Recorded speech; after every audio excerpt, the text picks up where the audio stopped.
അല്ല, ഫ്രാൻസിലെ മുട്ടയാ. അല്ല, പുഴുങ്ങിയത്. അകത്തുണ്ട്. അടച്ചായിരുന്നു. ഇല്ല.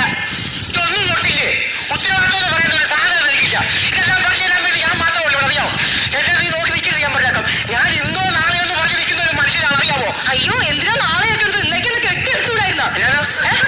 അല്ല, നാളെ കാക്കിക്ക് കുറച്ച് ചോറ് ഇടണമെന്ന് പറയായിരുന്നു. നിന്റെ നല്ല മനസ്സാവണം, എനിക്ക് ഭയങ്കര ഇഷ്ടമാണ്. അയ്യോ, സുധിയേട്ടാ, ഇങ്ങോട്ട് വാ, ഇങ്ങോട്ട് വാ.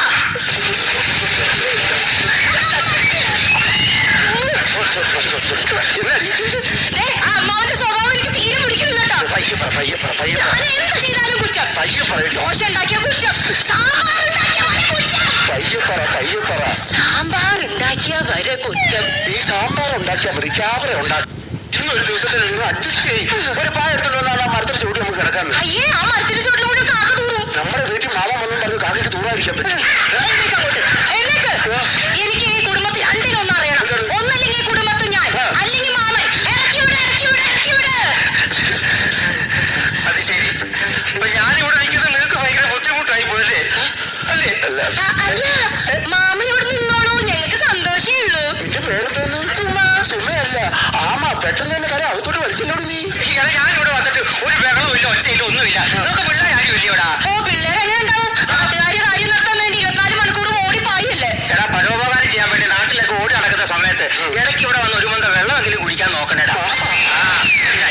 അതെ, എന്തേലും കഴിച്ചിട്ട് കിടക്കാം. പിന്നെ പോത്ത് പോലെ ഉറങ്ങല്ലേ?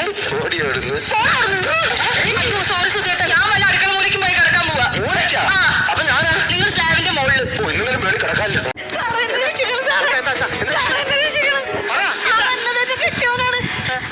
സംശയമാണ് സാറേ, തല്ലാണ് സാറേ. 4 മണി വെളുപ്പിനെത്തി കുടുംബത്തെ സകല പണിയും തീർത്തിട്ടാണ് സാറേ 9-10 മണിയാകുമ്പോ വേറെ പണിക്ക് പോണത്. ഞാൻ ആ ജോലിക്ക് പോകാൻ വേണ്ടി ബസ് സ്റ്റോപ്പിൽ പോയി കുറെ നേരം നിന്നിട്ട് ഒരു ബസ് പോലും വന്നില്ല. എന്ത് ചെയ്യുമെന്നും പറഞ്ഞ് സങ്കടപ്പെട്ട് ഇങ്ങനെ നിക്കണ സമയത്ത് ഒരുത്തൻ ബൈക്കും കൊണ്ടുവന്ന് എന്റെ അടുത്ത് നിർത്തിയിട്ടൊരു ചോദ്യം, മഞ്ഞണ്ടാ കേറിക്കോ? പരിചയമില്ലാത്തൊരു തന്റെ വണ്ടിയിൽ നമ്മൾ ആരെങ്കിലും കേറി പോകുക സാറേ? ഞാൻ കേറി. അതന്നെ, ഞങ്ങൾ പോണ സമയത്തേ അവന് ഒരു ചായക്കടയുടെ മുമ്പിൽ കൊണ്ട് നിർത്തിയിട്ട് ചോദിക്കണ്ടേ, ചായ വേണോ കാപ്പി വേണോന്ന്? പരിചയമില്ലാത്തൊരാക്കടെ കയ്യിൽ നിന്ന് നമ്മള് ചായ കാപ്പിയാ മേടിച്ച് കുടിക്കുക സാറേ.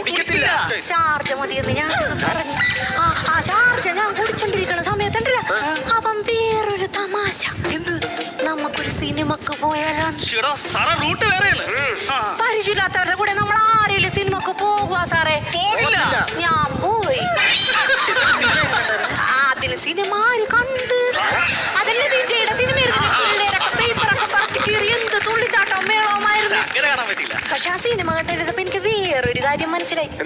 ഞാൻ അവന്റെ ട്രാപ്പിൽ പെട്ടേക്കണേന്ന്. ഇപ്പോഴാണ് സ്ത്രീ ആയത്. ഞാനിതൊക്കെ അവനെ പറഞ്ഞ് മനസ്സിലാക്കി കൊടുക്കാൻ വേണ്ടി അവനെയും കൂട്ടി അപ്പോഴത്തെ സുഭാഷ് പാർക്കിൽ പോയിരുന്നു. അതെല്ലാം ഒരു 5-6 മണിക്കൂർ കൊണ്ട് അവനെ പറഞ്ഞ് മനസ്സിലാക്കുകയും ചെയ്ത്. ഇത് കഴിഞ്ഞപ്പോ അവൻ വീണ്ടും ഒരു ചോദ്യം, തിരിച്ചു കൊണ്ടുപോയി വിടട്ടേന്ന്. ഓടയർക്കാന്ന് ഞാൻ പറഞ്ഞു. കയറി കഷ്ടപ്പെട്ട് കാറ്റുമുട്ട നട്ടപ്പാതിരൊക്കെ കുടുംബത്തിൽ നിന്ന് കയറിയപ്പോഴേ ഇയാൾ എന്നോട് ചോദിക്കണേ എന്താടി നീ താമസിച്ചെന്ന്. ഇയാൾക്ക് എന്റെ സംശയമല്ലേ സാറേ? സാറേ ഞാനൊരു കുലസ്ത്രീയാണ് സാറേ, അറിയോ? തോപ്പുംപടി മാർക്കറ്റിൽ കൊലക്കച്ചവടം നടത്തുന്ന സ്ത്രീ.